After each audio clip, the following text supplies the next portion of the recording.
문희정의 핫 키워드. 네, 문희정의 핫 키워드 문희정 국제정치평론가 오늘은 스튜디오에 나오셨습니다. 안녕하세요. 네, 안녕하세요. 네, 이 러시아에서 최근 정부의 사이버 보안 강화에 반대하는 시위가 열리고 있다. 제가 오프닝에서 잠깐 언급을 해드렸는데 네. 이 시위대 구호 중에 푸틴넷을 철회하라라는 말까지 등장을 했다고 하죠. 그렇습니다. AFP 통신과 BBC 등에 따르면 지난 10일 모스크바 도심을 비롯한 상트페테르부르크와 하바로프스크 등 러시아 전역에서 경찰 추산 6,500명, 주최 측 추산 15,000여 명이 참가한 인터넷 규제 법안 항의 집회가 열렸습니다. 네. 역시 경찰 추산과 주최 측 추산이 차이가 많이 나죠. 예. 네. 자, 시위대는 정부의 인터넷 검열에 대해서 블라디미르 푸틴 러시아 대통령의 이름을 빗대서 푸틴넷이라면서 철회를 요구했는데요. 이제 구호들이 푸틴이 거짓말을 하고 있다. 인터넷에 손대지 마라. 우리를 북한처럼 고립시키지 마라. 이런 내용들이 있다고 합니다. 네. 정부가 추진하고 있는 인터넷 규제 법안이 도대체 어떤 내용을 담고 있길래 이렇게 시위까지 벌어지고 있는 건가요? 그러니까 푸틴 대통령이 이끄는 통일 러시아당은 지난해 12월 의회에 디지털 경제 국가계획이라는 법안을 제출했는데요. 네. 계획 경제에 이어서 디지털 경제도 국가 계획이 들어갑니다. 다른 나라의 사이버 공격을 막기 위해서 러시아 인터넷망의 해외 접속을 차단할 수 있다는 내용과 그리고 인터넷 경로를 감독하는 별도의 기구를 창설하는 규정도 포함되어 있는 것으로 알려졌습니다. 다시 말해서 인터넷망을 감독하는 기관을 만들겠다라는 거죠. 네. 이 최근 1차로 의결이 된 이 법안이 확정이 되려면은 의회의 표결 절차와 푸틴 대통령의 서명이 필요한데요. 2차 투표가 이달 말 예정돼 있습니다. 네. 그런데 또 최근 들어서 러시아가 이렇게 인터넷과 관련된 많은 규제들을 이미 진행을 시키고 있다면서요. 네, 그렇습니다. 지난 5일에는 온라인을 통해서 정부를 조롱하거나 가짜뉴스를 배포하는 이들에게 벌금 및 구금형을 내리도록 하는 가짜뉴스법도 승인했는데요. 네. 이 정부와 국가 상징물 등의 노골적인 비하 내용을 담은 인터넷 게시물을 올릴 경우 벌금을 부과를 하고요. 그리고 재범일 경우에는 최대 15일의 구금형에 처해진다는 이 법안에 대해서 이 반체제 인사를 투옥시키던 소련 시절을 떠올리게 한다라는 비판이 나오고 있습니다. 네. 그리고 우리나라에서도 많이들 사용하고 계신 메신저 프로그램이죠. 텔레그램. 네. 이미 지난해 4월에요. 이 텔레그램 접속 차단 명령을 내렸습니다. 그 이유가 참 어이가 없는데 메시지 암호화 해독 열쇠를 내놓으라고 요구를 했고 텔레그램 측이 이를 거부한 겁니다. 네. 러시아인 개발자가 만든 텔레그램은 러시아 당국의 검열을 피하기 위해서 독일의 서버를 두고 운영되고 있는데요. 러시아는 계속해서 이 텔레그램 차단을 완벽하게 하기 위해서 노력을 하고 있지만 실질적으로는 완전 차단은 안 되고 있다라고 그래요. 그리고 또 하나 통신 사업자들에게 이용자들의 통화 기록과 내용을 일시 보관하도록 강제하는 법률도 이미 시행에 들어간 상태입니다. 네. 이렇게 하는 이유에 대해서 정부는 뭐라고 이야기를 하나요? 그러니까 한마디로 말해서 보안 강화인데요. 보안 강화. 예, 네. 늘 정부가 되는 이유는 똑같습니다. 네. 근데 푸틴 대통령은 여기서 한 가지를 더 추가를 하는데 디지털 분야에서도 주권이 강해지는 게 바람직하다. 그러니까 디지털 주권 강화라는 얘기도 내세우고 있는데 네. 그러니까 이 법안이 미국이 새로운 사이버 안보 독트린을 공격적으로 적용할 때 러시아가 차단될 수 있다는 불안을 해결하기 위함이라는 건데요. 좀 풀어서 설명을 해드리겠습니다. 이 전 세계로 연결되어 있는 게 인터넷이잖아요. 네. 그러면 예를 들어서 미국이라든지 적성국들이 작정을 하고 한 국가의 인터넷망을 차단시키는 공격을 감행할 때를 대비해서 러시아 내에서만 운영되는 인터넷망을 구축하겠다는 말인데요.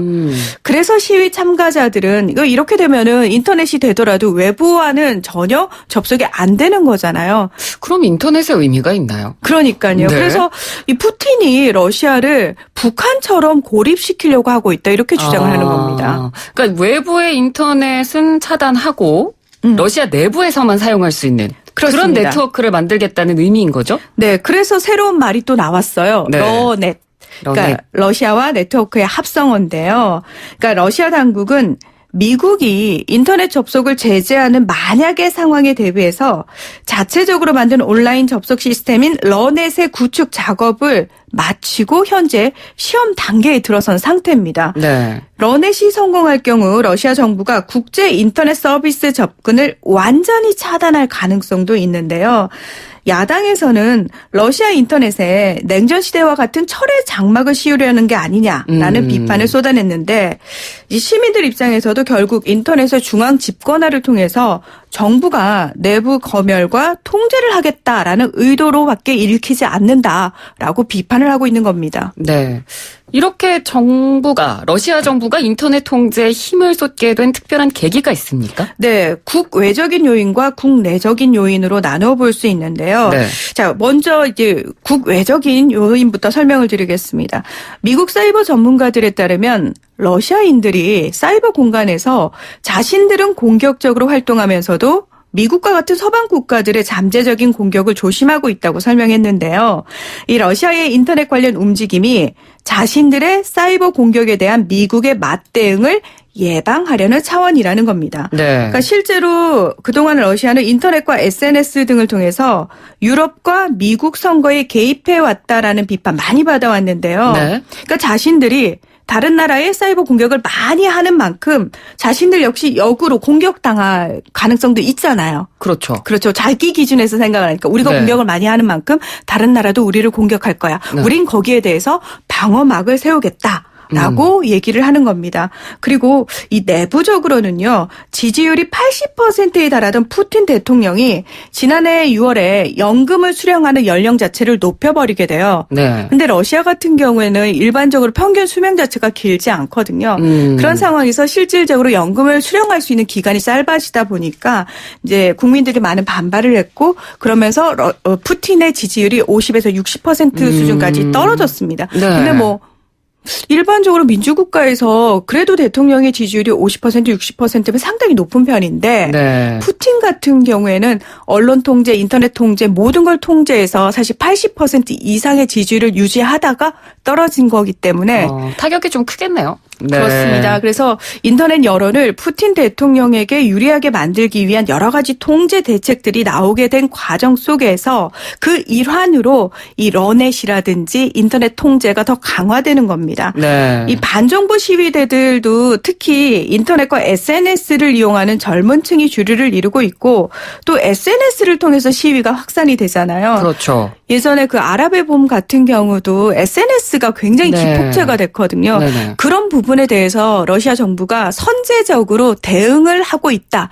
이렇게 볼 수 있습니다. 뭐 결국 이렇게 되면 러시아 자국민들에게만 피해가 돌아가는 거잖아요. 그렇습니다. 네. 이 시위에 참가한 대학생 니키타 우샥은 러시아가 사람들의 익명성을 빼앗고 있는 게 우리가 모인 이유다. 인터넷을 막아서 사람들을 아무런 이유 없이 감옥에 가두려는 것이다. 이렇게 정부를 비난했는데요. 네. 그리고 또 다른 참가자는 정부가 인터넷에서의 자유를 억압하고 있다. 트윗 한 줄 때문에 한 달간 감옥에 있었던 사람으로서 확실히 말할 수 있다. 이렇게 주장을 했습니다. 네. 이 법안이 러시아 내에서 이처럼 큰 논란을 빚자 유럽안보협력기구는 지난달 14일 이 법안이 사람들이 국외 인터넷에 접근하거나 정보를 주고받는 것을 제한하기 위해 사용될 가능성이 있다고 비판하는 성명까지 발표를 했는데요. 이 전문가들 역시 푸틴 대통령이 정부에 좀 불리한 정보들을 제한하는 중국 정부의 인터넷 검열 시스템이 만리장성 방화벽 같은 통제 시스템을 구축하려는 것 같다. 이런 분석을 내놓기도 했습니다. 그러니까 전문가들이 말했다는 이 이야기를 통해서도 볼 수 있듯이 그러니까 러시아가 중국을 좀 벤치마킹했다. 네. 이런 분석을 할 수도 있을까요? 그렇습니다. 실질적으로 사실 몇 년 전부터 러시아는 중국의 이 인터넷 전문가들을 러시아로 초청해서 많은 노하우를 전수를 받기도 했는데요. 네네. 자, 중국 하면요. 세계 어느 국가보다도 강력한 인터넷 검열 제도를 운영을 하고 있습니다. 네. 중국 정부 역시 제가 앞서서 말씀드린 것처럼 러시아 정부의 디지털 주권론처럼 중국 내 인터넷은 국가 주권의 일부이며 정부가 관리한다. 라는 입장을 견지하고 있는데요. 이걸 이제 정확하게 표현하면 금순공정. 또는 황금 방패라고 하는데 그러니까 일반적으로는 만리장성에 빗대서 만리방화벽이라고 칭하고 있습니다. 네. 이 황금 방패가 된 이유는 이 프로젝트를 담당하는 중국 공안부의 로고가 황금색 방패 안에 중국 국장이 들어있는 그림이기 때문인데요. 한번 찾아보시면 나올 거예요. 빨간색에 황금색 그 방패가 딱 있고 그 안에 금순이라고 돼 있습니다. 예. 자, 이게 뭘 의미하냐면은 중국 정부가 굉장히 싫어하는 단어들이라든지 내용들이 있습니다. 예를 들면 천안문 사태, 티베트 독립운동 사태, 류샤오보 이렇게 중국 정부가 금지하는 단어가 포함된 웹페이지라든지 블로그 게시물 등을 그냥 자동으로 차단하는 겁니다. 검색을 하게 되면 아예 검색 자체가 안 된다는 얘기죠. 네. 그리고 전 세계가 거의 다 사용하고 있다라고 할 수 있는 구글, 유튜브, 트위터, 페이스북 등 이 세계 상위 1000개 웹사이트 가운데 135개는요. 이미 중국 내부에서 접속이 불가능합니다. 네. 그러면 궁금한 게 실제로 중국 내부에서 인터넷을 사용을 하잖아요. 네. 그 일반 자국민들이 생각하는 인터넷 통제, 그러니까 그 체감도가 얼마나 될지 궁금하거든요. 아니 우리 전진영 아나운서 네. 예, 중국어 전공하셨고 중국 다녀오셨잖아요. 그때 네. 어떠셨어요? 그때 기억을 떠올려 보시면. 워낙 오래돼서 네. 그때는 정말 인터넷 초기였거든요. 네. 근데 그래도 저는 그렇게 큰 불편함은 못 느끼면서 인터넷을 사용을 했었는데 네. 실제적으로는 통제가 이루어지고 있다라고 하니까 네. 어떻게 체감하고 있을지는 잘 모르겠어요. 그러니까 이게 맹점이에요. 러시아 같은 경우에는 워낙 풀어놨었기 때문에 지금 네. 규제가 들어가니까 반대 시위가 일어나죠. 네. 중국 같은 경우에는 이미 1990년대부터 공산당이 관리를 했거든요. 그러다 보니까 내부적으로는 체감도 자체가 떨어집니다. 우리가 왜, 그러니까 제가 아까 말씀드린 세계 각국의 정말 유명한 다국적 기업, 인터넷 사이트들, 우리는 그게 접속이 안 되면 답답하다고 느끼는데 중국은 이미 그걸 대체할 만한 중국 내부 사이트가 다 개발이 돼 있고 메신저가, 중국 내부 메신저가 이미 너무 원활하게 사용이 되고 있는 거죠. 네. 그럼에도 불구하고 중국 정부의 인터넷 규제는 전방위적으로 계속해서 강화가 되고 있는데요. 그 중심에 국가 인터넷 정보 판공실이 있습니다. 그러니까 앞서서 러시아도 외국과의 인터넷 통신량을 통제하고 인터넷 경로를 감독하는 별도의 기구를 창설하겠다고 밝힌 부분과 일맥상통하는데요. 네. 이 중국의 인터넷 검열 총괄 기관인 국가 인터넷 정보 판공실은 2017년 1월 5일 시진핑 국가주석과 공산당에 대한 절대 충성을 맹세를 했습니다. 자, 이게 무슨 얘기냐? 인터넷상에서 시진핑 국가주석과 공산당에 대한 어떤 비방도 허용치 않겠다라고 천명을 한 거죠. 네. 그리고 최근에요. 733개의 웹사이트, 9,382개의 앱, 7,100만 개의 인터넷 게시물을 유해 콘텐츠로 삭제를 하기도 했습니다. 네.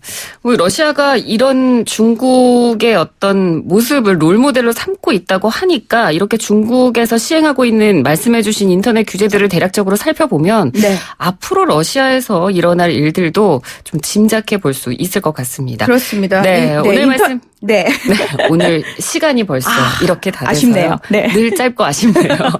네, 오늘 말씀 잘 들었습니다. 고맙습니다. 네, 고맙습니다. 네, 지금까지 문희정 국제정치평론가였습니다.